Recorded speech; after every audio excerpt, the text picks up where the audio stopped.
Bonsoir, Erev Tov. Quelle joie de vous retrouver comme tous les lundis soirs pour étudier ensemble la halacha. Et nous allons continuer les Ilchot Shabbat. Ce soir, nous n'allons pas parler de Bichoul. Nous allons parler sur un sujet qui est rapporté dans Parashat Bo, qui est lié à Shabbat.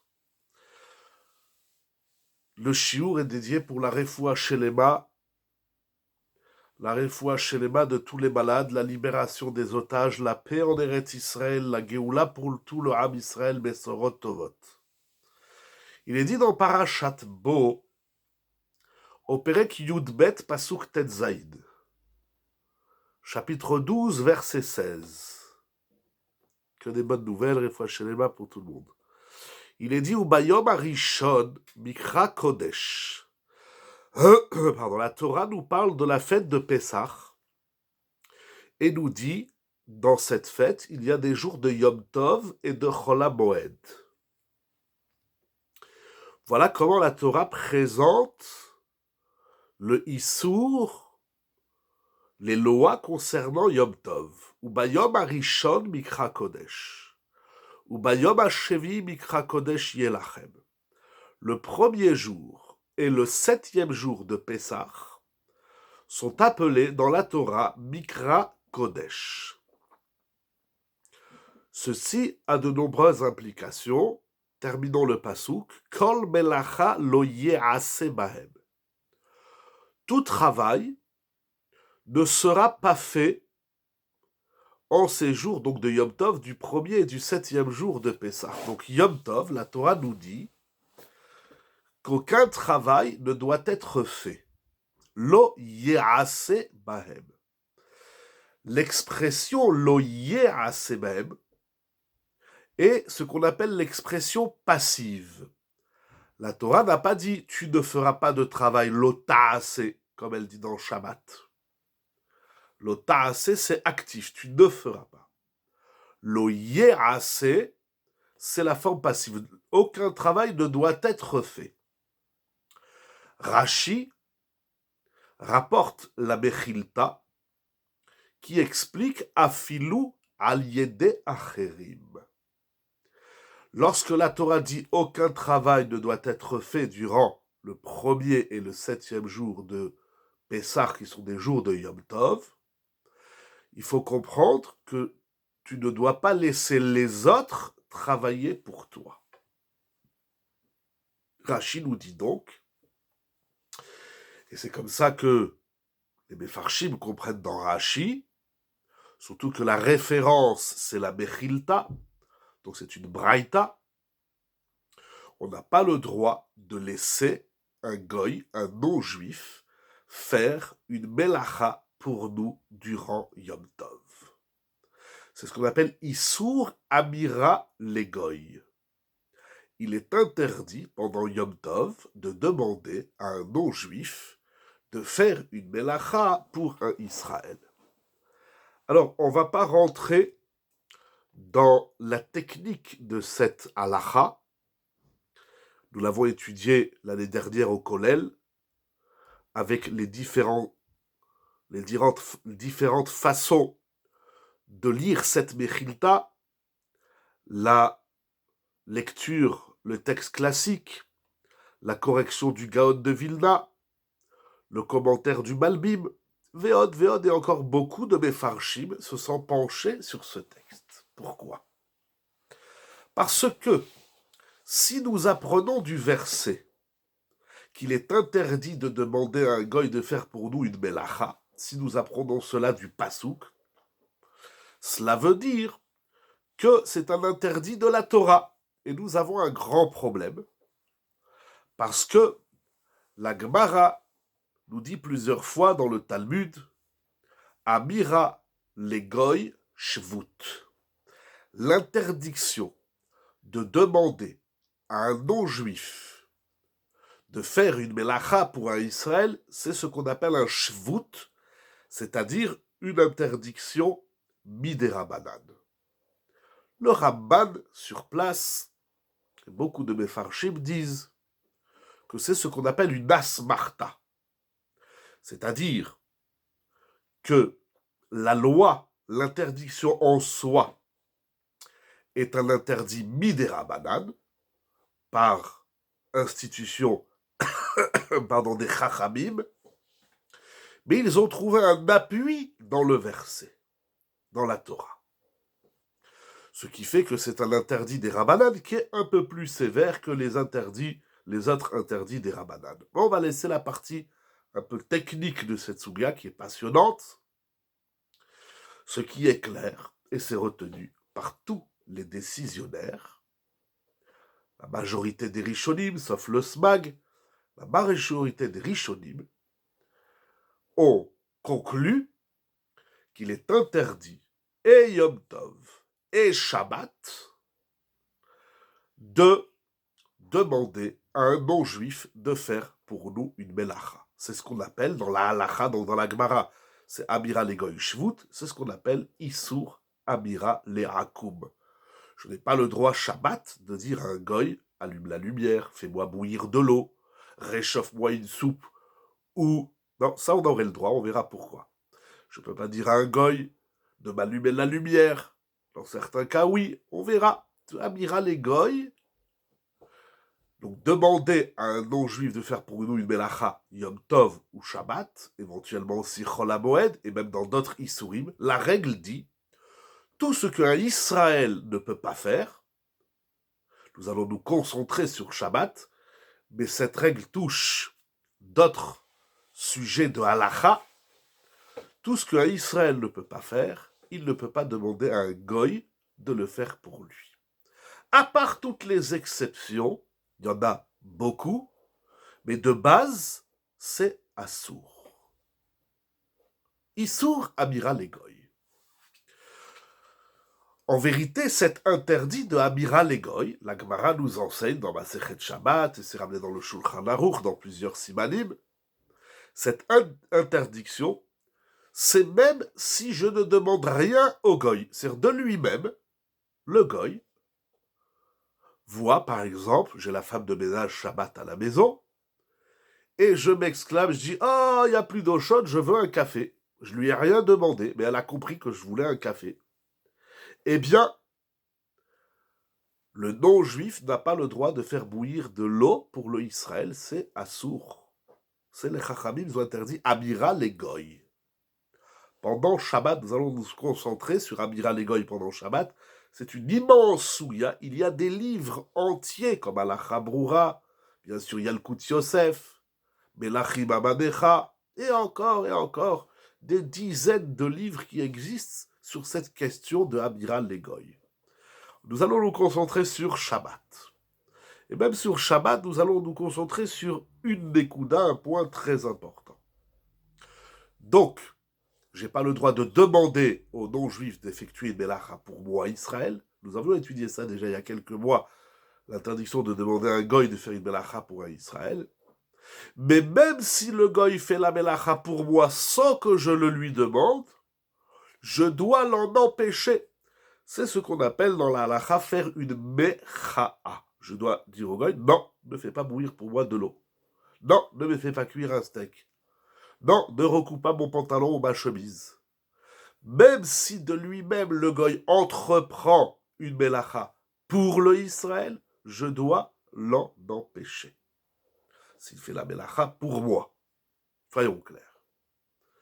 Donc même si le Smag, le Sefer Mitzvot Gadol, le Yereim, et dans les Acharonim, nous trouvons également des décisionnaires qui disent que c'est un interdit de la Torah, ce n'est pas ce qui est retenu. Les poskim, les décisionnaires, concluent, comme l'exprime le Rambam dans Ilchot Shabbat, Asur lomar le nochi la asot lanu melacha Shabbat. Il nous est interdit de demander à un non-juif d'effectuer une melacha pour nous le jour de Shabbat. Afalpi sheno metzuve à la Shabbat. Bien que le goy ne soit pas ordonné du Shabbat. Si le goy veut faire bouillir de l'eau, veut faire de la couture, il veut écrire, etc., il a le droit. Ve'afal pi she'amar lo mikodem Shabbat, nous dit le Rambam. Et même si je lui dis avant Shabbat, on est quoi? Nous sommes lundi. Eh bien, lundi, je dis au goy, viens samedi, tu me fais le jardin. Je lui ai dit avant Shabbat. Mais je l'invite à venir pendant Shabbat pour faire une melacha. C'est aussi assourd. Et il continue le Rambam. Ve'afal pi she'no tzarich leota melacha ela le'achara Shabbat. Et même si la melacha que le goy va faire pour moi pendant Shabbat, je ne vais l'utiliser qu'après Shabbat, c'est aussi assourd. Vedavar ze assourd midivrei sofrim. Et cet interdit est une interdiction des chachamim. Divrei sofrim, ce sont les chachamim, les chazal, donc la Torah orale. Pourquoi les chachamim nous ont interdit de demander ou de laisser un non-juif effectuer pour nous une melacha? Il y a plusieurs raisons, mais les grandes raisons essentiellement retenues. La première, on va le dire dans ce sens, c'est le Rambam, qui dit « Shelot yek Shabbat kala benehem veyavou lasot be'atzman ». Oh, dans la lecture simple et évidente du Rambam, il y a toute une discussion comment il faut le comprendre, mais c'est afin que nous ne négligions pas le Shabbat et qu'on en vienne à faire soi-même la melacha. Si j'invite un non-juif à faire une melacha chez moi le jour de Shabbat, on entend bien qu'il y a un risque que j'en vienne moi-même à faire la melacha. C'est-à-dire que les chachamim nous ont demandé de créer un espace shabbatique, et si tu amènes le peintre, le plombier, le couturier, tu amènes des goïms qui travaillent chez toi Shabbat, le jardinier, etc., eh bien, tu vas négliger Shabbat et tu risques d'en arriver toi-même à transgresser Shabbat.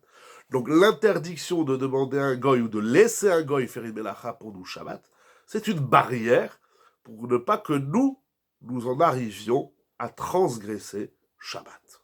C'est la raison du Rambam. Il y a une autre raison très intéressante, la chita de Rashi, qui dit deux choses. Premièrement, c'est ce qu'on appelle la notion de shlichut. Ça veut dire, nous avons une notion dans la Torah, un chidouche dans la Torah, qui s'appelle shaliach. Ça veut dire, je nomme une personne pour faire une action que j'aurais dû faire. Donc c'est le shaliach. Le shaliach, c'est la personne que je missionne. Alors, il y a toute une discussion, est-ce que la notion de shlichut entre un non-juif et un juif, ça existe? C'est une grande discussion. En tout cas, au moins pour Shabbat, les chachamim nous ont dit, lorsque le goy il fait cette action, cette melacha, il est comme ton shaliach, et c'est comme si toi-même tu avais fait la melacha. Troisième explication, dans l'ordre des Rishonim et dans Rashi, c'est la deuxième, nous dit Rashi, il y a un pasouk dans Ishaya, Perek Nun Chet, pasouk Yud Gimel, le prophète Isaïe a dit au chapitre 58, verset 13, Mimtso cheftzecha vedaber damar. Le jour de Shabbat, il ne faut pas parler de choses qu'on ne peut pas faire Shabbat. Donc moi, je ne peux pas faire bouillir de l'eau. Alors je n'ai pas le droit de dire au goy, fais bouillir de l'eau. Donc il y a toute une discussion avec de nombreuses conséquences dans la halacha.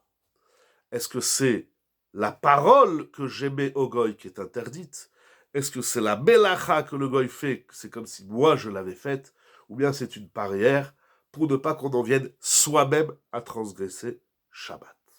Ce qui est clair, c'est retenu, c'est la majorité des Rishonim, c'est que c'est un interdit midera banan, donc par la loi orale, par les chachamim.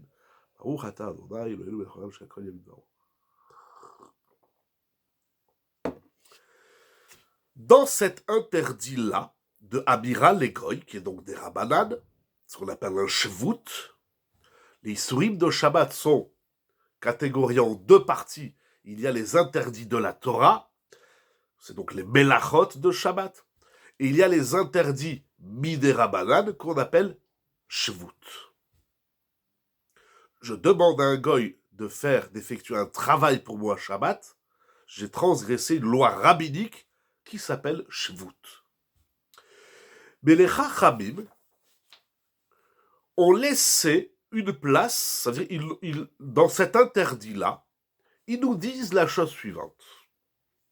Si je demande à un non-juif de faire un travail dont l'action s'inscrit dans les interdits de la Torah, c'est assour. Si maintenant je demande à un goy de faire pour moi Shabbat quelque chose qui est interdit seulement midérabanan. Par exemple, nous savons que dans Shabbat, un des 39 travaux, c'est transporter un objet d'un domaine fermé, Reshuta Yachid, à un domaine ouvert, on va dire simplement, de la maison à la rue, si tant est que cette rue s'appelle Reshuta Rabim, alors c'est une melacha deoraita. Mais vous savez qu'il y a des rues dont l'interdiction de transporter de la maison à la rue, c'est un interdit seulement midérabanan. C'est ce qu'on appelle un carmélite. Un carmélite, il y a plusieurs caractéristiques du carmélite. Une des caractéristiques, c'est toute rue qui est d'une largeur inférieure à 16 amot, c'est-à-dire à 8 mètres, eh bien, Minatora, on a le droit de porter de chez soi à la petite ruelle. Mais les Chachamim ont interdit. On entend bien que si on porte de la maison à une rue qui fait moins de 8 mètres de large, on risque de porter dans une rue qui est plus large. C'est un des caractéristiques du carmélite. Donc, demander au goy de transporter un objet pour moi de la maison à la rue, je dis par exemple, je sais pas, moi je lui demande de porter un objet, le manteau, peu importe. C'est assour. Parce que je lui demande de faire un travail qui est deoraita. Alors, si je lui demande de porter dans un carmélite, j'habite dans une petite ruelle, je lui dis, est-ce que tu peux porter, par exemple, le ballon, il est tombé dans la rue, ou du linge, peu importe. Je lui dis, est-ce que tu peux aller le chercher, le ramener à la maison? C'est un interdit midérabanan. Là aussi, les chachamim ont dit que c'est assour. Donc, que je demande au goy de faire pour moi une action qui est interdite minatora Shabbat, ou que je demande au goy de faire une action qui est interdite seulement midérabanan, ça fait shvut des shvut. Premier shvut, premier interdit des rabanan, je lui demande de faire quelque chose pour moi que je n'ai pas le droit. Deuxième shvut, c'est que le goy, je lui demande de faire une action seulement midérabanan. Alors là aussi, c'est assour. Ça s'appelle shvut, ou shvut des shvut, c'est assour. Souvent, les chachamim, ils ont laissé une place qui est très intéressante. On va dire la règle, et on va revenir un peu plus dans le détail. La règle dit, alors on a plein d'exemples dans la Gemara, par exemple, si chasve shalom, il y a un incendie. Alors aujourd'hui, tous les incendies sont sakana. Si chasve shalom, qu'Hachem nous préserve, nous protège, il y a un incendie, ça bien sûr on appelle les pompiers. Aujourd'hui il y a l'électricité, le gaz, il y a des immeubles, il y a du monde, on ne prend pas le risque, on appelle les pompiers, c'est évident. C'est que s'il y a une sakana dans l'incendie, ça on ne discute pas. Mais des fois, c'est pas obligatoirement une sakana. Il n'y a pas de danger pour la vie de quiconque. On va dire c'est une maison vide qui prend feu, chasve shalom. Alors les chachamim, ils ont dit, tu peux pas demander au goy d'éteindre le feu. Mais donc un goy qui rentre dans la rue, sans qu'on lui demande, rend le jeu avec... Non, alors, très bonne question. Mais là, je lui ai rien demandé. De lui-même, il m'a renvoyé le ballon. En plus de ça, j'étais pas systématiquement présent pour l'en empêcher. Mais là, vous touchez une grande question. On n'en parlera pas ce soir. À l'occasion millénaire, vous touchez une grande question. Si le gars, il a quand même fait la melacha, l'interdit, est-ce que j'ai le droit d'en tirer profit? En tout cas, dans le cas où ça n'est qu'un des rabanades. Et j'étais pas là pour l'en empêcher. Mais quand je reviens de la choule, il me dit, je vous ai renvoyé le ballon chez vous. Il traînait dans la rue. On va dire que c'est moutard. L'interdiction, c'est une grande question que vous soulevez. Y a-t-il un interdit de tirer profit de l'action que la goy il a fait pour moi Shabbat? Alors si c'est un interdit deoraita, non seulement, c'est que s'il a fait cuire pendant Shabbat un rôti, il va sortir un rôti, il l'a mis sur la casserole, on va pas rentrer dans Bichou la coupe, alors c'est pas un bon exemple, mais bon, le gars il a allumé la lumière, ou il m'a cousu le pantalon, je lui ai rien demandé, la femme de ménage elle a fait de la couture. Alors là, non seulement qu'on n'aura pas le droit d'en profiter Shabbat, c'est-à-dire que s'il a fait une melacha deoraita, mais en plus de ça, il faudra attendre après Shabbat, ce qu'on appelle dans la halacha, c'est une grande souga dans la Sechet Betsa, qui s'appelle Bikde Sheyasu. C'est-à-dire que s'il a cousu mon pantalon pendant 10 minutes, Eh bien, à samedi soir, à la sortie de Shabbat, je dois attendre sortie de Shabbat plus 10 minutes pour pouvoir profiter de mon pantalon pendant le Shabbat. C'est encore une xéra des Chachamim. Donc, Shvut et Shvut des Shvut, c'est Assour Shabbat. Mais les Chachamim, alors il y a encore d'autres exemples dans la Gemara, mais les Chachamim ont dit qu'il y a 3 exceptions où on a le droit de demander explicitement à un goy de faire pour nous un travail Shabbat. Nous allons rappeler succinctement ces 3 exceptions et nous reviendrons en détail sur l'une d'elles. Alors on va le lire dans le Shulchan Aruch, qui se trouve dans Siman Shin Zayin Seif He. On va faire aussi un peu de Mishnah Brura. Le Shulchan Aruch dit Davar she'eno melacha. Donc une action Shabbat qui n'est pas une melacha, ce n'est pas un interdit de la Torah. Ve'eno asur la'asoto beShabbat ela mishum shvut. C'est quelque chose qu'on n'a pas le droit de faire Shabbat parce que les Chachamim nous l'ont interdit. Donc c'est shvut des shvut. On aura le droit, un Israël aura le droit de dire à un Indo-Yehudi de la faire pendant Shabbat, mais seulement dans 3 cas. Si on sort de ce cadre de ces 3 cas que nous allons dire tout de suite, il sera interdit de demander à un goy de faire donc même un interdit des Rabbanan. Mais dans 3 cas, j'ai le droit de dire au goy de faire une action interdite des Rabbanan. Quels sont ces 3 cas? Premièrement, Veu sheyesham miktsat choli.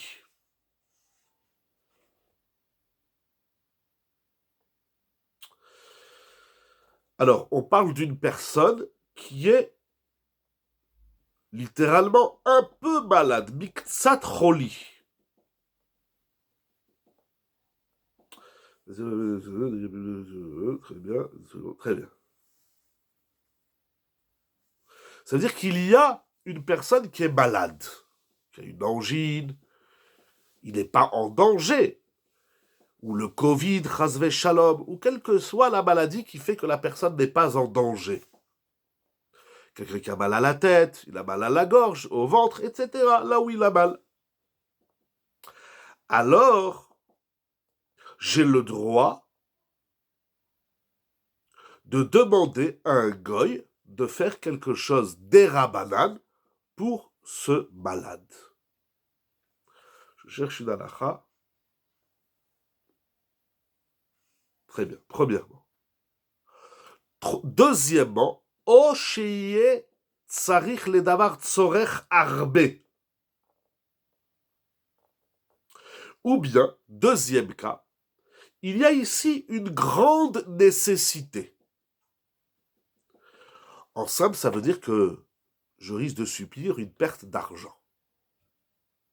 Ça veut dire, un exemple, quelqu'un a laissé sa voiture ouverte Shabbat, il se rend compte qu'il a laissé les clés sur le contact, ou qu'il a laissé la fenêtre ouverte, ou qu'il a laissé ses papiers dans la voiture, eh bien, il a le droit de demander à un goy de faire un issour d'Erabanan.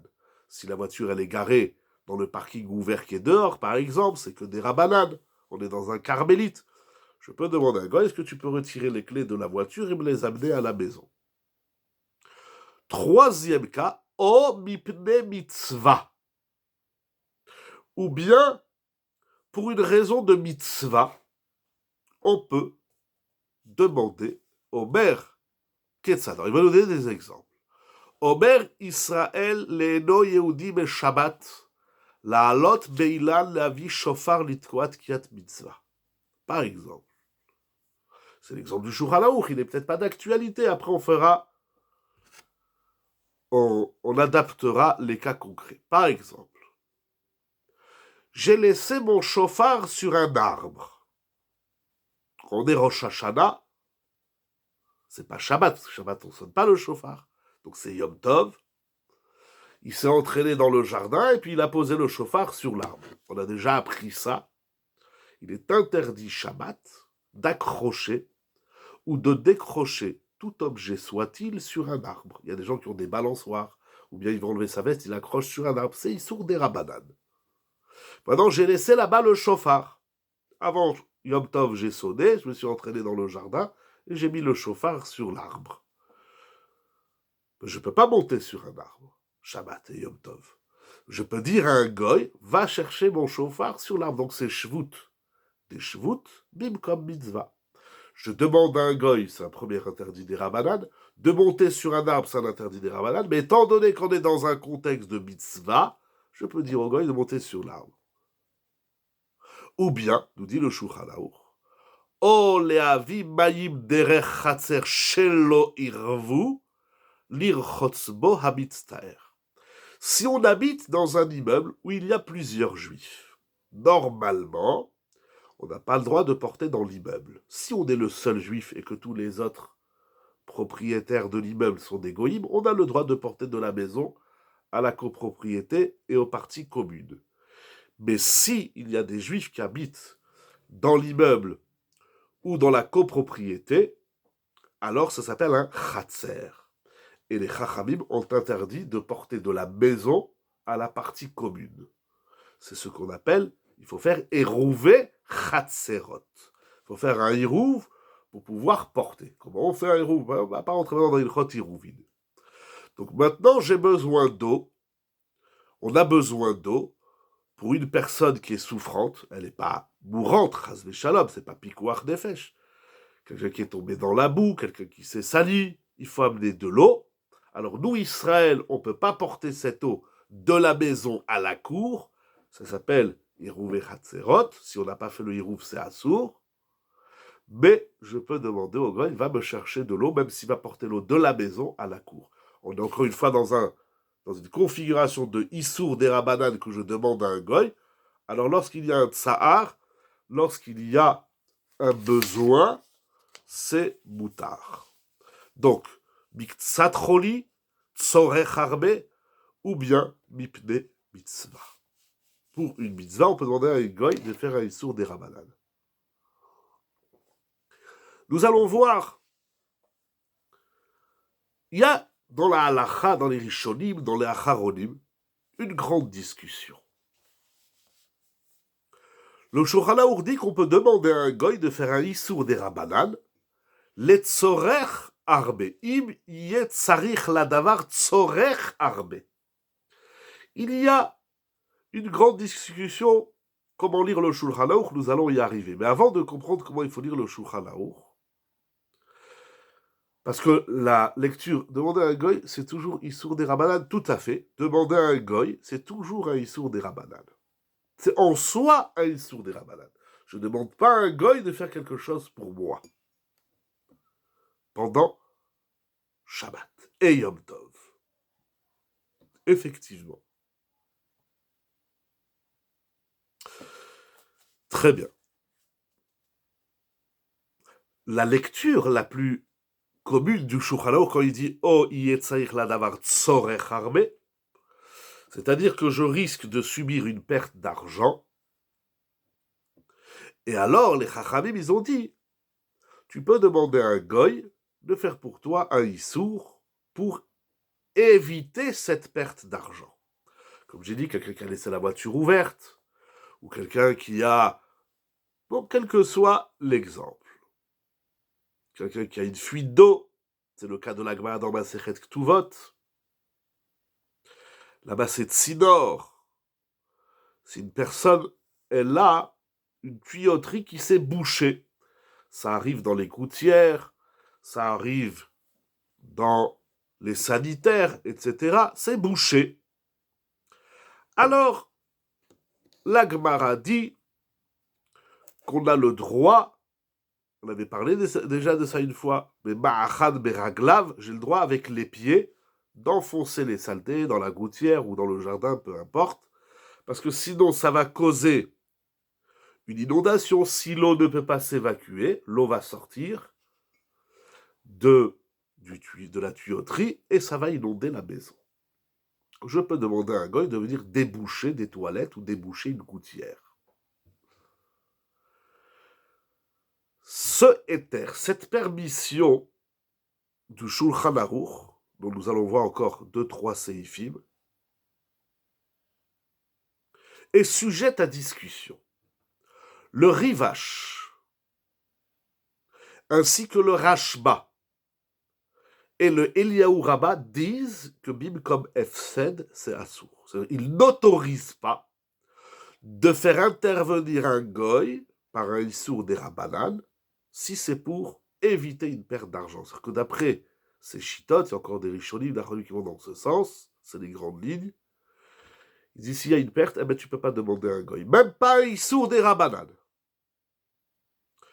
De l'autre côté, nous avons le Bahag, le Roche, le Ramban, le Rambam, qui disent que c'est moutard et c'est répandu comme ça, nous disent les Acharonim, le Maharam Brisk, qui ramène Rav Ovadia Youssef dans Chazon Ovadia, disent que c'est répandu dans l'Halacha comme le Shulchan Aruch qui a repris les mots du Rambam. En simple, si il se passe un événement qui risque de me causer une perte d'argent, eh bien les Chachamim ont dit tu peux demander à un goy de faire un Issour des Rabbanan. Je ne vais pas dire au goy de faire une Melacha Deoraita, je ne vais pas lui demander de creuser, de labourer, de coudre, etc. Un exemple, très simple. Vous avez un costume très cher. Vous avez une robe, un pantalon, etc. que vous avez payé très cher. Et maintenant, pendant Shabbat, on s'est pris du jus de viande ou de la tchouk-tchouka ou de la mayonnaise. Nous savons que si nous nettoyons pas le vêtement dans les minutes qui suivent, eh bien, il risque de s'abîmer pour toujours. Ou il va falloir payer cher pour le nettoyer si on y arrive. Il y a des tâches qui ne partent pas si on ne les enlève pas tout de suite. Donc il a payé son costume, je ne sais pas moi, 300, 400, 500, 600, 700 euros. Chacun y met ce qu'il veut dans son costume. Et il s'est taché. Je ne peux pas appeler un goy et lui dire lave-moi le pantalon. Parce que laver, c'est une melacha deoraita de melaben. Ça veut dire laver un vêtement, entre autres. Je ne peux pas lui demander donc de faire un issour deoraita. Donc dans chaque melacha, on a souvent parlé de ça. Dans chaque action de Shabbat, il faut savoir si elle s'inscrit dans les interdictions de la Torah ou si elle s'inscrit dans les interdictions des Rabbanan. Je ne peux pas dire à un goy, lave-moi mon pantalon parce qu'il y a la tchouchouka qui est tombée dessus. C'est assour, complètement.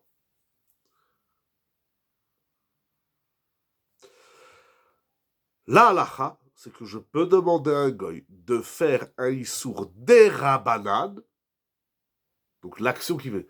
Si j'ai laissé mon ordinateur dans le jardin et qu'un orage s'annonce, je peux appeler un goy pour qu'il le prenne. Alors analysons ensemble.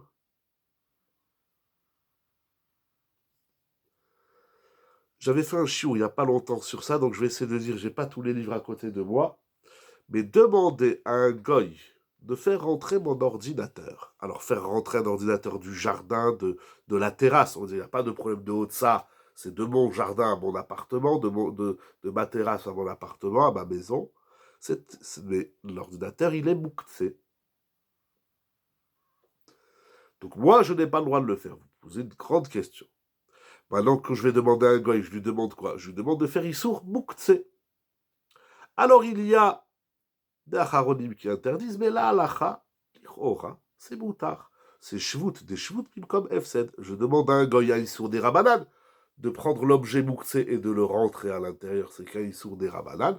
Bim comme F7, parce que si je laisse mon ordinateur dehors, il va prendre la flotte ou le soleil, et après il sera bon que pour la poubelle. Donc on peut demander à un goy. Très bonne question.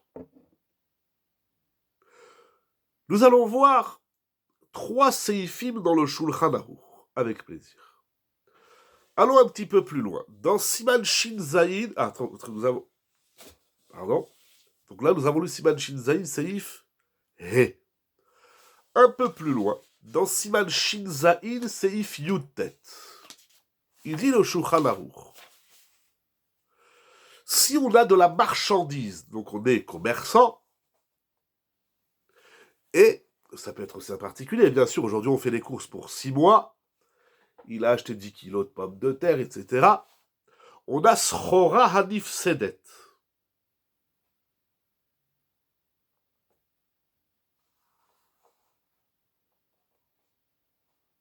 Alors, pardon, sur la question de l'ordinateur, le Mishnah Brura dit clairement que Tiltul Mukhtse, donc déplacer un objet Mukhtse,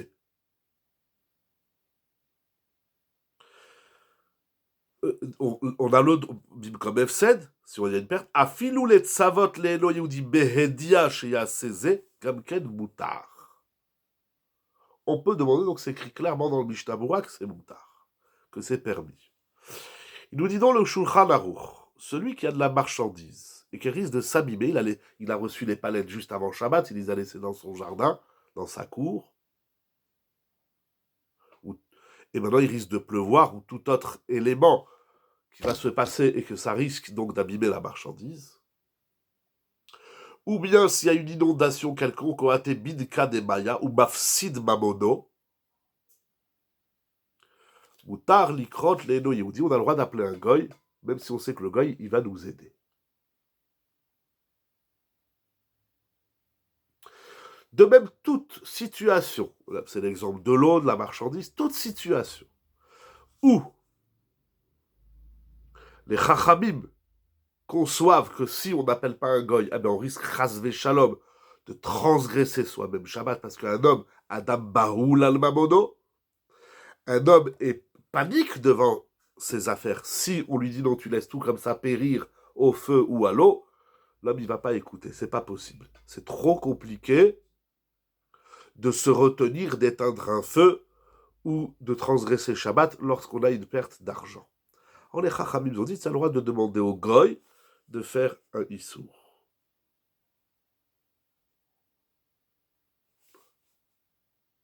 Alors j'ai le droit de lui demander explicitement de faire un interdit d'Erabanan. Je lui dis, je ne sais pas, il faut vite rentrer du carmélite ou du khatser, etc. Mais si je ne dis rien, j'ai dit, au secours, il y a une inondation. Donc ça va abîmer les bibliothèques, ça va abîmer le mobilier de la maison, etc. Moi, je n'ai pas dit au goy de faire quoi que ce soit. Je dis, oh là là, il y a une inondation. Il faut vite trouver la fuite, il faut...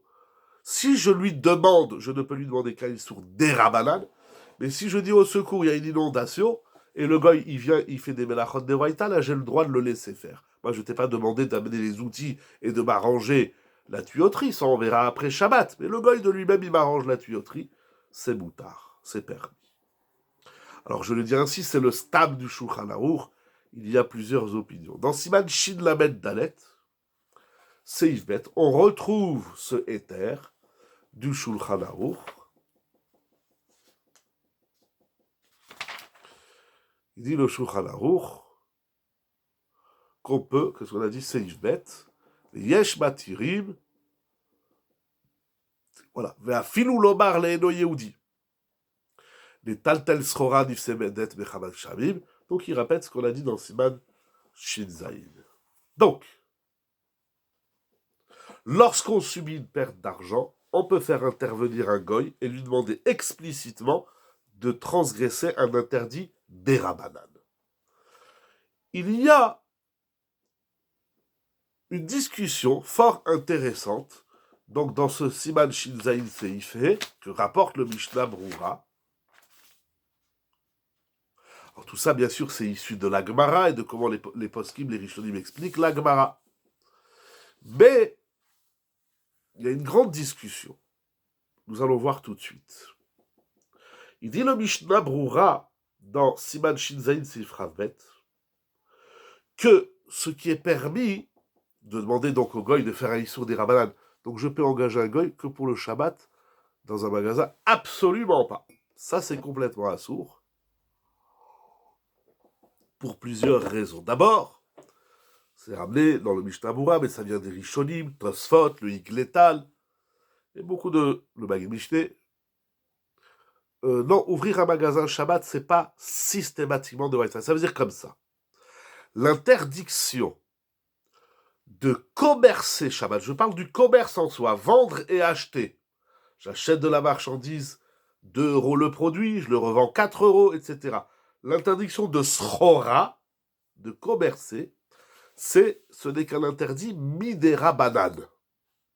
Alors c'est vrai qu'aujourd'hui, dans les conditions modernes, avec les lumières qui sont déoraïta, avec les ordinateurs, avec les caisses électroniques, on va frôler du déoraïta. Mais les chachamim ont dit, on n'a pas le droit de commercer Shabbat. Shema Yirtov, parce qu'il risque d'écrire. Alors vous dites, je peux demander à un goy de tenir ma boutique. Or, dans le Shulchan Aruch, ça nous étudions au collège en ce moment l'après-midi, depuis quelques semaines, le jeudi, essentiellement le jeudi. Or, le Shulchan Aruch, ça vient de la Gemara, Masechet Avodah Zara. Le Shulchan Aruch dans Siman de Shabbat 242, 243, 244, 245, sur 3 simanim essentiellement, 3 chapitres, le Shulchan Aruch parle de ça. D'abord, il y a les conditions dans lesquelles on embauche le goy, tout ça c'est important. Mais ça, les chachamim, ils ont interdit. Pourquoi? Pour plusieurs raisons. Une des raisons, c'est shlichut, c'est-à-dire j'aurais dû travailler, puis je demande au goy qui travaille à ma place. Mais j'ai dit, j'ai le droit de demander au goy de faire un issour des rabanan pour moi, seulement s'il y a un malade, seulement s'il y a une perte d'argent, j'y arrive tout de suite, et seulement pour une mitzvah. Mais il y a dans la halacha une subtilité incroyable et extraordinaire qu'on retrouve dans plein de sujets de la halacha, de la Gemara. Il faut distinguer entre perdre de l'argent, ce qu'on appelle efsed mamon, et il y a ce qu'on appelle meniat revach. En français, il n'y a pas de différence entre perdre de l'argent ou un manque à gagner. Il y a peut-être des différences, je ne sais pas. Mais dans la Torah, il faut distinguer. Ça veut dire que si je n'ouvre pas mon magasin Shabbat, l'argent que je n'ai pas gagné, ce n'est pas de l'argent que j'ai perdu. Il faut distinguer entre une perte d'argent ou de biens, mobilier ou immobilier, peu importe. Quand on dit l'argent, c'est pas uniquement l'argent, la pépette. C'est quelqu'un, on risque de lui voler sa voiture, ou son téléphone, ou son ordinateur, il va prendre la flotte. Ça, c'est un bien que j'ai, mais il se produit un événement qui fait que mon bien risque de s'abîmer ou de disparaître. Ça, c'est F7 Mamon, ça, c'est une perte.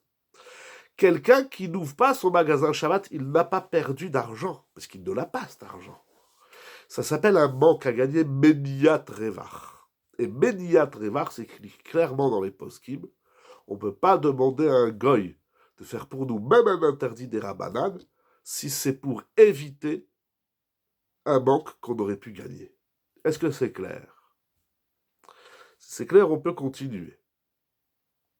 Donc, il faut savoir que dans l'absolu, mais on ne va pas en parler ce soir, parce que en vérité, vous me rappelez quelque chose, en vérité, le Mishnah Brura dit, ce n'est pas une nuance qui n'est pas mathématique.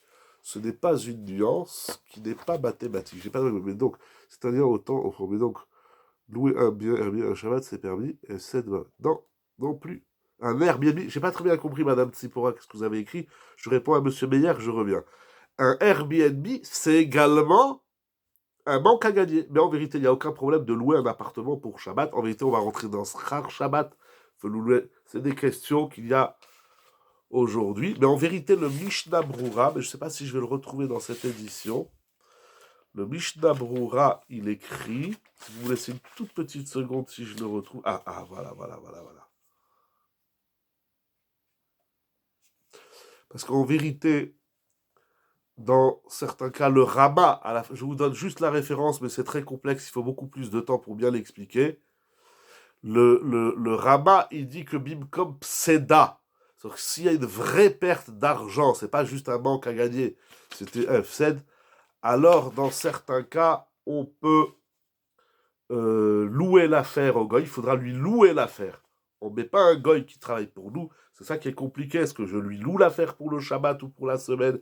Est-ce que je l'embauche pour qu'il travaille pour moi et je lui donne un pourcentage ou un salaire fixe? Il faut rentrer dans tout ça, c'est assez complexe. Et le Mishnah Brura, il écrit quelque chose d'intéressant, si je le retrouve.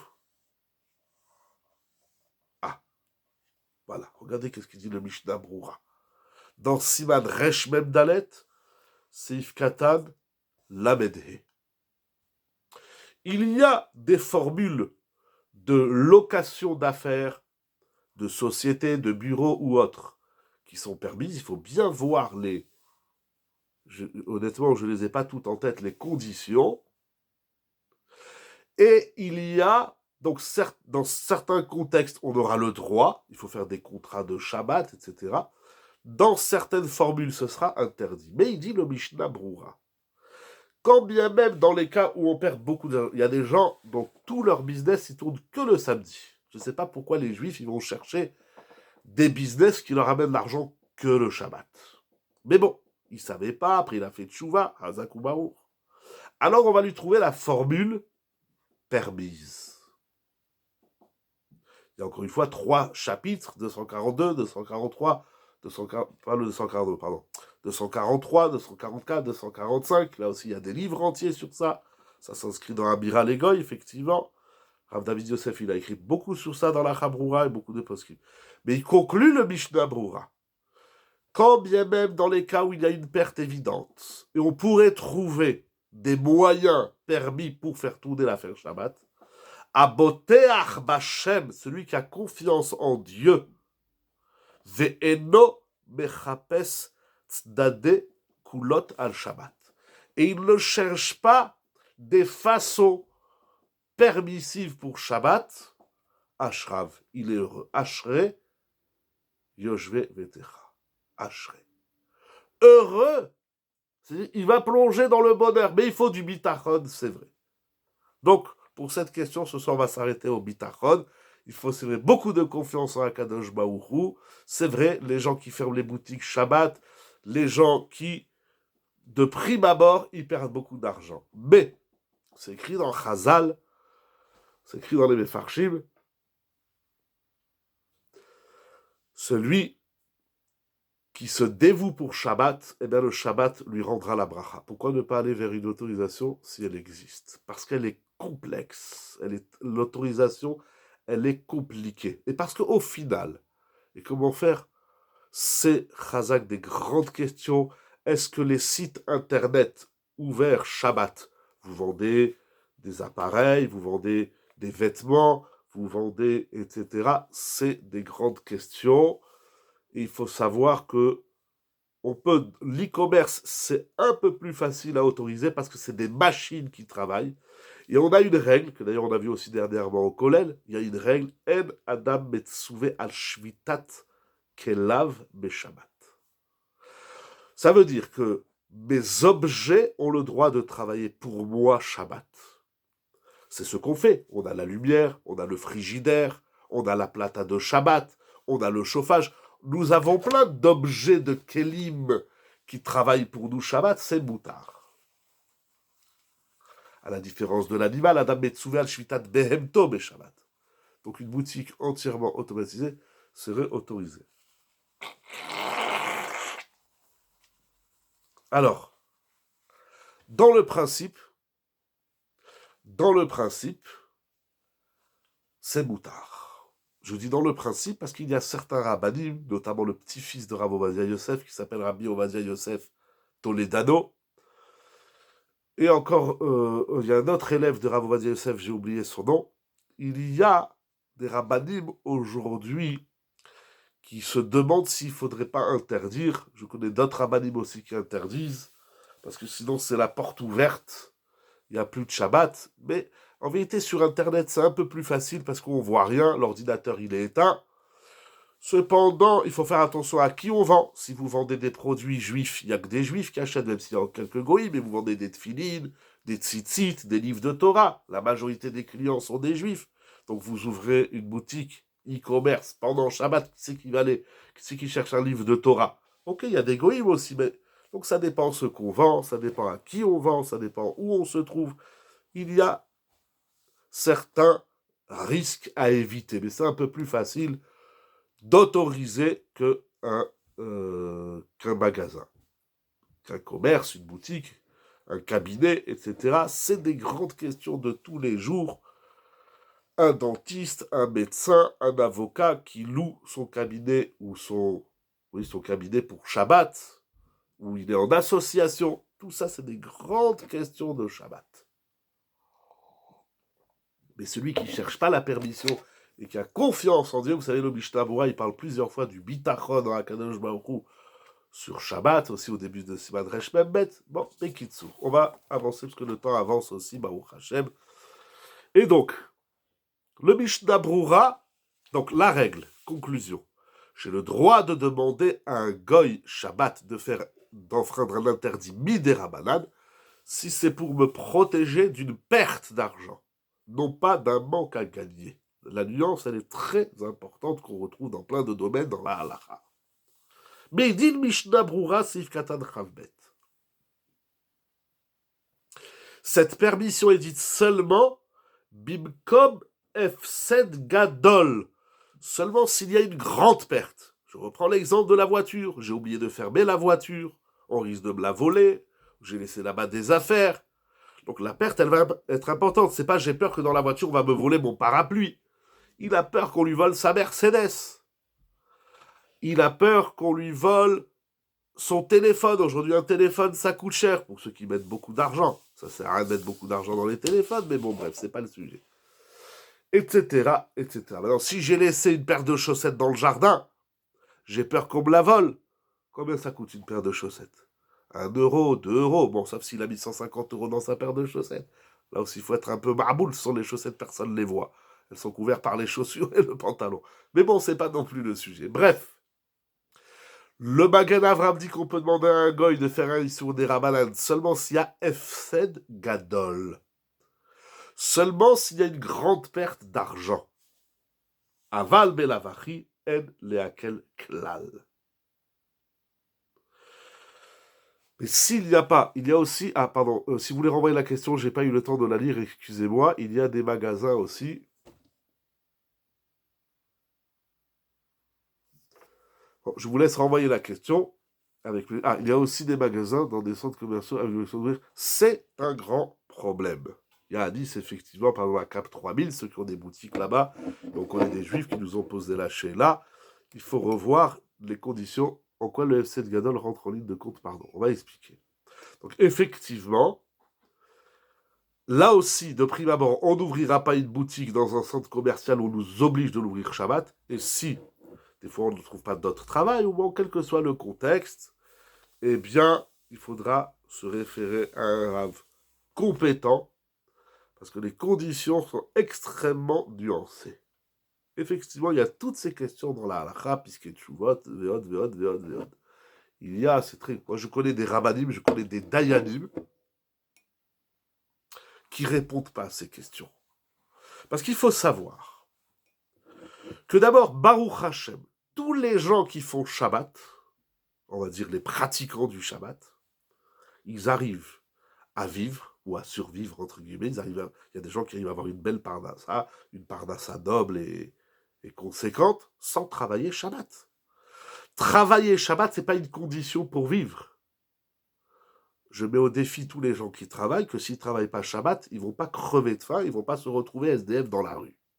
Ah, si maintenant tu trouves un travail qu'on te demande de travailler Shabbat, eh ben tu chercheras un travail où on te demande pas, on t'exige pas de travailler Shabbat. C'est pas compliqué. Ça ferme des portes, etc. Mais Shabbat, c'est la bracha, Shabbat, c'est la Emouna et le bitachon. Shabbat, c'est un commandement de la Torah. Akadosh Baruch Hu, il n'a jamais abandonné personne. Akadosh Baruch Hu, il n'abandonne pas les gens qui font Shabbat, bien au contraire. C'est eux qui amènent Akadosh Baruch Hu sur terre. Donc c'est jamais un prétexte de dire... Alors c'est vrai, les balais de Chouva, ils rencontrent les gens qui sont dans la Torah. Ils discutent même pas. Vous connaissez l'histoire de la femme de Rav Steinman? Je crois que, oui, il y a des gens à qui on peut expliquer que c'est possible même avec un magasin. Il y a des gens à qui on peut expliquer que c'est possible même avec un magasin de fermer Shabbat, si c'est ça que vous voulez dire. Oui. Je crois que c'était l'Aïloula de Rav Steinman. Aujourd'hui, hier, peut-être que je me trompe. Voilà. Ah ben, celui à qui on peut expliquer la brioute, ça c'est encore mieux. Alors on a fait plus qu'une double et triple et quadruple mitzvah. Il y a des gens qui sont loin de la Torah et ils ont commencé un travail qui ont toujours travaillé Shabbat. Si c'est des médecins, si c'est des commerçants, peu importe. Avec le temps, Baruch Hashem, il découvre Shabbat, maintenant on ne peut plus travailler Shabbat. Ah oui, s'il ferme son cabinet le Shabbat, maintenant il va vraiment perdre de l'argent. Alors il y a deux formules. Ou il change de métier, ou il ouvre un cabinet où il n'est pas obligé de travailler Shabbat, ou il se débrouille. Ben, quand je m'en il t'a dit Shabbat, tu ne travailles pas pour un bar. Ça, il ne faut pas... Voilà. Bien sûr, Baruch Hashem, je parle avec des gens qui sont dans la Torah. C'est plus facile, je parle à des convaincus. Baruch Hashem, mais oui, c'est une mitzvah, et on a encouragé des gens. Et Baruch Hashem, il y a des gens qui ont été sensibles au discours, et ils ont arrêté de travailler Shabbat. Et ils ne sont pas dans la rue. Ils ont eu du mal, certains ont retrouvé du travail tout de suite, certains ont retrouvé du travail mieux que ce qu'ils avaient avant, j'ai des témoignages clairs sur ça, peut-être vous aussi, et il y a des gens qui ont eu un peu plus de mal à trouver du travail. En France, c'est un peu plus facile parce qu'il y a les aides sociales, le chômage, etc. En Eretz Israël, c'est complètement facile de ne pas travailler Shabbat, Baruch Hashem. Donc, il faut réadapter la situation. Pour Shabbat, on ne cherche pas des coulottes, on ne cherche pas des permissions. Shabbat, c'est bitachon. Donc, ça veut dire comme ça. Je vais quand même pas demander à un goy de faire un issour des rabanan si c'est pour sauver un stylo, un bic. Mais Efsed Meroubé, lorsque la perte est trop importante, les chachamim, ils sont pas dupes. Et les chachamim, ils savent très bien que si on n'autorise pas aux propriétaires juifs, donc, de demander à un goy d'aller faire un issour des rabanan pour lui protéger sa BMW ou l'inondation qu'il a, chas v'shalom, eh bien les chachamim, ils savent très bien que l'homme, il va aller lui-même le faire. Plutôt que j'aille moi, Israël, transgresser Shabbat pour protéger mes biens, les chachamim ont dit demande à un goy. Parce que l'interdiction de demander à un goy, elle est midera banane. Alors les chachamim eux-mêmes, ils ont structuré leur interdit. Ils ont dit c'est interdit si la perte n'est pas conséquente. Si la perte est conséquente et on ne te trouve pas des permissions, ou on ne lève pas notre interdiction, on sait très bien que c'est toi qui vas le faire. Parce que Adam, Bahoul, Al-Mamono. Est-ce que ces options de Rabbanan ne sont pas contre-productives du respect du Shabbat? Au contraire.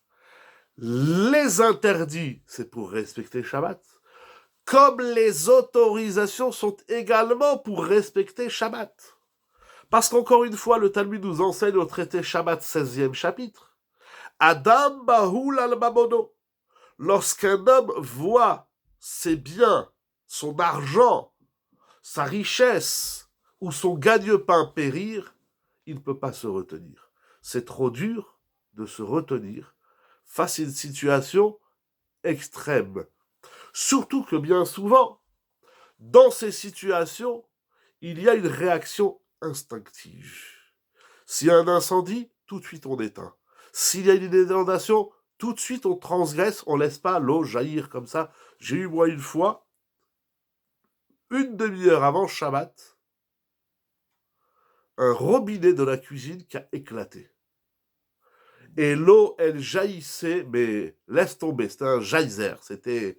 ça coulait à grand flot, on ne pouvait pas attendre jusqu'à Motzei Shabbat. Vous vous rendez compte, 24, 25, 26 heures où l'eau coule à flot. Alors bien évidemment, j'appelle tout de suite l'assurance, on me dit on ne peut pas vous envoyer quelqu'un avant lundi. Je dis monsieur, je ne vais pas rester 48 heures avec de l'eau qui coule. La consommation d'eau, plus les dégâts que ça va causer. Il m'a dit vous coupez l'eau. Ça, j'y ai pensé de couper l'eau. C'est la première chose qu'on a faite. Mais on ne peut pas vivre sans eau. Que ce soit pour faire des tilat yadayim. Il y avait des petits à la maison, que ce soit pour les bébés, il faut de l'eau. Et il faut faire la vaisselle. On vit avec l'eau. Alors, 1 heure, 2 heures, allez, une demi-journée, allez, une journée. Mais on ne reste pas 48 heures sans eau. À la fin, j'ai trouvé un SOS plombier qui est venu m'arracher en 5 minutes et qui a travaillé 5 minutes et qui m'a demandé ce qu'il m'a demandé, mais c'est pas grave, c'était pour Shabbat.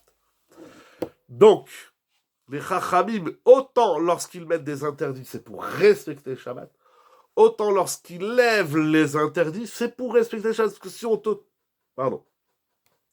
si on ne t'autorise pas dans certains cas, on sait que tu vas le faire. C'est évident. Adam, Baoul, al-Mamoul. Il faut un degré de Emouna et de Bitachon exceptionnel pour laisser ses affaires périr pour et au nom du Shabbat. Mais ça, on ne peut pas demander à tout le monde. C'est une madrega, c'est un niveau. Je disais que c'est, peut-être que je me trompe dans la date, mais je crois que c'était la Iloula de Rav Steinman, ces jours-ci. En tout cas, vous connaissez l'histoire de la rabbinite. C'est une histoire qui est connue. Et puis, je le raconte sur la rabbinite Steinman, mais il y a plein d'histoires comme ça. C'est que pendant la Shoah, pour être protégée, elle a réussi à trouver une place. Ah ben c'est aujourd'hui, voilà, merci beaucoup. Voilà, j'étais pas sûr. Hier, c'était Baba Saleh à la Shalom. Aujourd'hui, c'était Rav Steinman à la Shalom. Que le mérite de tous les tzadikim rejaillisse sur nous et sur tout le clan Israël. Et qu'on s'inspire de leur comportement. La femme de Rav Steinman, pendant la Shoah, elle a trouvé un travail dans une usine. Et voilà qu'elle travaillait dans une usine de couture, je crois, ou de fabrication de boutons. Bon, bref, elle travaillait dans une usine. Lorsque le Shabbat est arrivé, elle a dit au patron, et c'était dangereux, c'était la Shoah, la guerre, etc. Les conditions, elles n'étaient pas des plus agréables.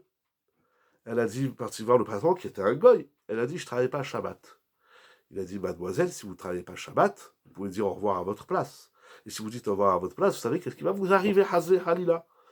Elle a dit, moi, je fais Shabbat. Ne commence pas à me raconter des salades, ça ne te regarde pas. Toi, tu es un goy, comme on a vu dans le Rambam, Enometsu et à la Shabbat. C'est pas toi, le goy, qui va m'expliquer comment moi je dois faire Shabbat. Moi, dans la Torah, c'est écrit, c'est pas facile, c'est pas facile du tout, du tout, du tout. Mais c'est pas ton problème, c'est le mien. Moi, Shabbat, je ne viens pas travailler, Zéou. Oui, mais tu peux venir à l'usine, tu touches pas les machines. Shabbat, je ne viens pas. Lorsque le patron de l'usine, c'était un Allemand ou un Polonais, il faut voir exactement, je ne sais pas tous les détails de l'histoire, il a vu qu'elle était déterminée, il a dit, ok, je te laisse Shabbat. Incroyable. En plein Shoah. Lorsque les autres juives ont vu ça, elles ont toutes demandé Shabbat. Le patron, il n'a pas voulu. Il a dit, elle, vous avez travaillé pendant des semaines Shabbat. Elle, j'ai vu sa conviction. Et Baruch Hashem, elle est devenue l'épouse du gars dans la Dor. Donc, ne pas travailler Shabbat et ne pas faire d'argent Shabbat, c'est vrai que quelqu'un qui n'a jamais travaillé Shabbat, c'est plus facile. Quelqu'un qui était toujours dans la Torah, c'est plus facile. J'en comprends que les gens, ils te disent, non mais moi, ma recette, 75% de ma recette, c'est le samedi. Tu veux quand même pas que je ferme le Shabbat? Eh bien oui, tu fermeras le Shabbat. Et on a connu des gens qui ont fermé et qui n'ont rien perdu. Il y en a, ils ont tout perdu, ils ont dû se refaire une santé financière, etc., etc. Akadosh Baruch. Et puis il y a Mekor Abraha, il y a des actions exceptionnelles et extraordinaires. Et bien qu'Akadosh Baruch, ils vous permettent de développer encore plus votre association pour aider tous les juifs de la région et du monde entier, pourquoi pas, à ne pas travailler Shabbat et ne manquer de rien du tout. Be'ezrat Hashem, Kadosh Baruch Hu, il compte tout le monde. Je voudrais juste terminer avec un point. Donc le Magen Avraham dit que c'est autorisé seulement s'il y a une perte conséquente. Mais si c'est une perte qui n'est pas conséquente, si je ne me trompe pas, je ne me rappelle plus si c'est Chazon Ovadia ou si c'est dans la Chaboura, il dit que ce soit, je crois que c'est Chazon Ovadia, il dit que ce soit un Efsed à Nikar. C'est-à-dire je ne vais pas chercher un goy pour un objet pour 10 euros ou pour une paire de chaussettes ou une chemise qui s'est envolée par la fenêtre. Ça ne s'appelle pas un Efsed à Nikar. Ce n'est pas une perte conséquente, c'est pas une perte qu'on peut distinguer. Alors là, on laisse le goy tranquille et puis tant pis pour la chemise.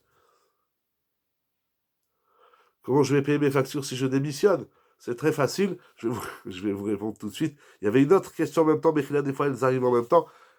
Mais ces gens-là, un placement financier, par exemple, ça, c'est complètement moutard. Ça, c'est moutard. Moi, je prête mon argent à la banque, et la banque, elle fait qu'est-ce qu'elle veut.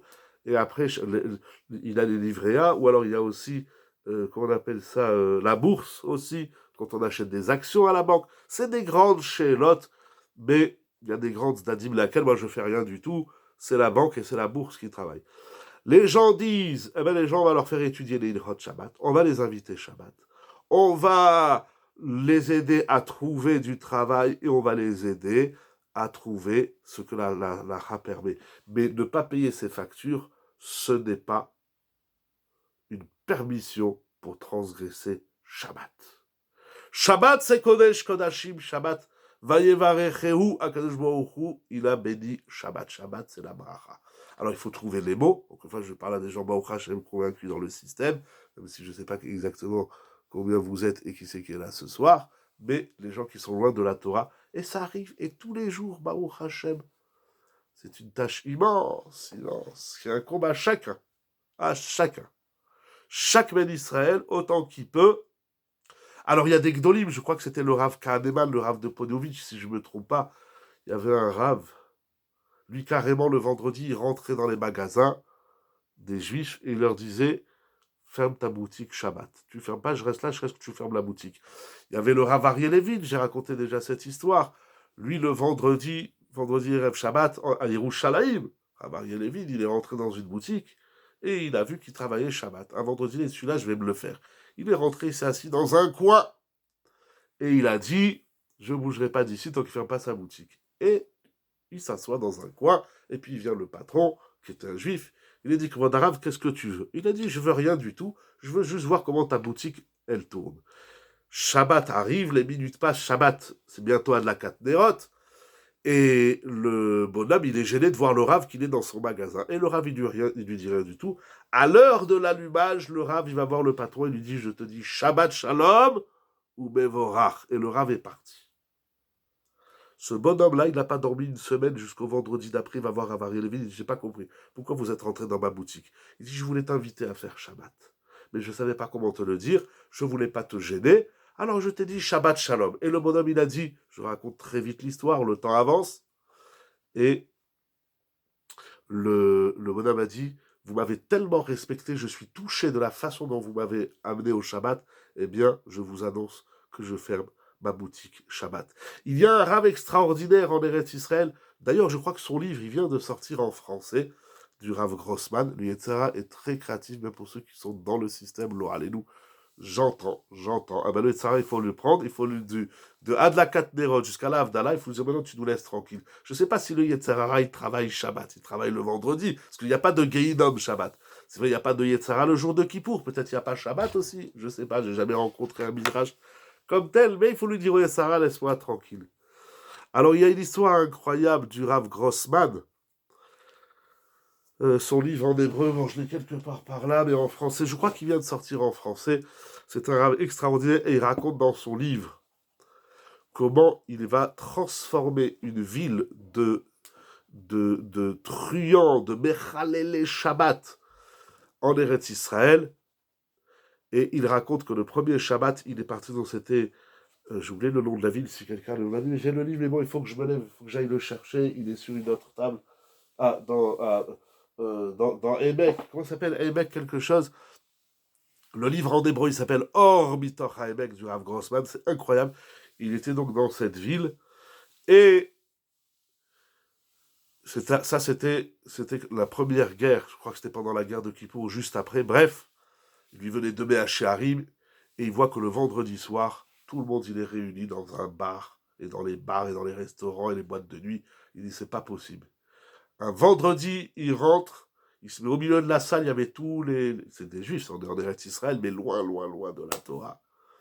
Et il se met au milieu de la salle, et il commence à faire le Kaddish, Ashre, Mincha, et il commence à chanter, Lecha, Dodi, Likrat Kala, Pede Shabbat, et puis tout le monde se met à chanter avec lui, et petit à petit, il va les ramener. Vous savez, pour amener les gens à la Torah, au Shabbat, c'est pas obligatoirement avec des discours, ça peut être avec une invitation, ça peut être avec...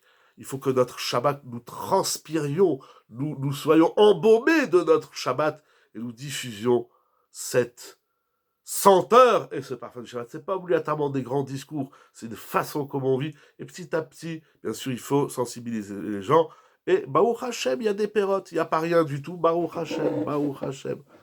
Quand on dit Shabbat Shalom à des collègues et que du travail, ça ne rend pas joyeux. C'est, là vous touchez une grande souga qui s'appelle le Zikouya Yarabim. Je voudrais juste finir, parce qu'il est tard, avec une Nekuda dans l'Alacha sur tout ce qu'on a dit, mais je vais quand même répondre à votre question. Vous savez, aujourd'hui, les gens, ils sont très loin. Les gens, ils sont très, très, très, très, très loin de la Torah. Il y a des gens qui savent, il y a des gens qui se disent pratiquants. On a eu l'expérience, un bonhomme, il m'a dit, moi, je suis pratiquant, mais je fais pas Shabbat. Donc, il y a un amalgame des mots. Les gens sont très loin des valeurs et très loin de la Torah, mais vous ne pouvez pas savoir. Aujourd'hui, on fait du zikouya rabim avec un sourire. Au contraire, dites-leur Shabbat Shalom. Vous savez quoi? Certains collègues nous souhaitent aussi Shabbat Shalom, parfois incroyable. Au contraire, invitez les collègues à un Shabbat. Faites un Shabbat plein chez vous si vous voulez. Vous m'invitez, je viens d'air, même si vous habitez un peu loin de chez moi, je crois. Mais c'est invitez vos copains, même si c'est les vacances. Sinon, je vais vous inviter Shabbat. Un par un, ou deux par deux, ou trois par trois, ou tous ensemble. Vous leur organisez un grand Shabbat. Et il y a des gens qui reviennent avec plaisir. Mais je voudrais juste terminer avec une Nekuda. C'est que le Magan Avraham dit donc Shvut des Shvut Bimkom Efsed. C'est seulement si le Efsed il est Gadol, mais en vérité, Rav Asher Weiss, donc dans la paracha de cette semaine, Minchat Asher, Siman Kafret. Alors on n'a pas le temps de voir tout ce qu'il dit, c'est très intéressant, mais une Nekuda, un point, de façon très courte, il dit que le Mishnah Brura, ça a l'air que dans Siman Shinten Zayin, Seif Katan Nun Zayin, Siman Shinten Zayin, Seif Katan Lamed Gimel, Siman Taf Kufiut, Seif Katan Chav Gimel, et Siman Shinun Zayin, Seif Katan Chafé, on va donner au moins un exemple, on n'a pas le temps de voir tous les exemples, il nous faudra encore une demi-heure, mais le Mishnah Brura dit comme ça, si vous avez un aquarium, et il y a un petit poisson qui a sauté, alors est-ce qu'on peut le remettre soi-même, Tsar Balechaim? Il dit en tout cas, non, pardon, on va pas dire celui de l'aquarium. Il dit si on a un oiseau qui est sorti de la cage. Alors, si c'est un perroquet, je sais pas combien ça coûte, 300 euros, 500 euros, j'ai aucune idée. Il dit si on a des oiseaux qui sortent de la cage et on a peur qu'on nous les vole, on a le droit de demander au goy de les attraper, de les remettre dans la cage. Et il dit Rav Asher Weiss, Shalita, il dit le Mishtabro, il n'a pas fait de distinction s'il y a un oiseau, un petit canari qui s'est sauvé, ou 10. Dans tous les cas, il dit tu dis au goy, tiens, rattrape-moi l'oiseau et remets-le-moi dans la cage. Or, c'est pas F7 Beroubé. Il dit il faut encore approfondir la sévérité du Magan Avraham, c'est que le Magan Avraham l'autorise seulement si la perte est conséquente.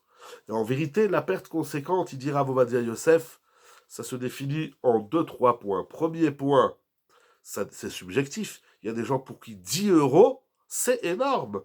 Il y a des gens pour qui 10 euros, c'est vital. Il y a des gens pour qui 10 euros, c'est rien du tout. C'est à partir de 100, 200. Donc c'est assez subjectif. Donc ça, il dit, c'est les chachamim qui doivent définir. Deuxième point, il dit qu'à F7 Meroubé, c'est si ça va jusqu'à 20% de la richesse. C'est-à-dire que si la perte, elle est à moins de 20%, on ne peut pas demander un goy. C'est incroyable, il ramène ça les poskim. Et troisième opinion, qu'est-ce qu'il dit ou je crois qu'il en dit que deux. Donc c'est BD à Dayanim, ça dépend le riche et le hachir. Et ça dépend, en tout cas, si c'est vraiment conséquent. En tout cas, Rav Asher Weiss, il est collègue sur le Magan Avraham, disant, même si la perte, elle n'est pas immense, c'est pas tu vas perdre 1000 euros ou 2000 euros, c'est même si tu vas perdre 50 euros, déjà, ça s'appelle un F7, sur lequel on aura le droit de demander à un goy de faire aller sur des rabanan. Bon, Rav et Rabotai, je vous dis bonne soirée. Je vous dis des cascades de brachot, de chidushim. Voilà le sujet que je voulais étudier avec vous ce soir à travers la paracha. Qu'Akadosh Baruch Hu, il envoie la bracha à tout le monde. La bracha, que nous voyons, cette bracha, nous la voyons, mais encore plus, et encore plus beaucoup, pour nous, pour tout Israël. Merci beaucoup à toute l'équipe de Yeshiva Zoom, Sage Online. Je vous dis une très bonne soirée, que Shabbat, que nous nous renforcions, mais ça s'écrit dans tous les Sfarim. Tous les rabbanim ils disent, pour que les autres fassent Shabbat, il faut qu'à notre tour, nous les Béné Torah, qui faisons Shabbat, nous nous renforcions davantage dans notre Shabbat. Parce que le Shabbat, il dégage un parfum. Le Shabbat, il dégage quelque chose lorsqu'on fait Shabbat. Et lorsqu'on invite les gens, ils voient que Shabbat, on n'est pas là que pour leur mettre sur la tête, mais on parle, et c'est agréable. Et ils voient une famille. Il y a des gens qui ont fait Shabbat, vous savez comment? Bon, je peux passer la soirée, surtout que cette semaine, c'est le numéro 250 du Oneg Shabbat qui est né en septembre 2016, notre journal quasi hebdomadaire, pratiquement. Voilà, vous le retrouverez dans la semaine sur sejnis.com ou on peut vous l'envoyer là où vous voulez.